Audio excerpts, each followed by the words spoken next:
So in this Kraken tutorial video, I'll be showing you guys how to buy MemeCore, ticker symbol M, here on Kraken. So once Kraken is opened up, I want you to go to the middle page right here and press on Explore.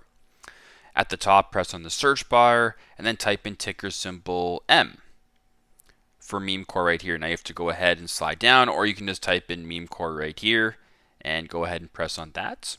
Once you're here, go to the bottom right, press on buy. Type the amount that you're looking to buy. So for example, if we were to go ahead and buy, let's just say $20 worth right here, or whatever the case might be, which you can go ahead and type in the amount you're looking to buy. So if I were to press 20 right here, let's just go ahead and press 20.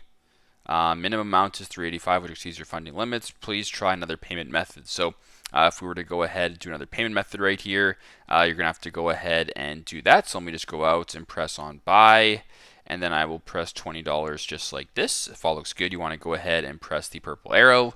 Once you're on this page, you can go ahead and clarify and verify the amount, the price, the fee, the total, and the method you're paying with. And if all looks good, go ahead, press I understand if you wish, and then go down, press the purple confirm button to proceed with the transaction if you want. So very simple, very straightforward. That's how you guys can buy MemeCore, ticker symbol M, here on Kraken. Thanks again for watching, and I hope this video helps.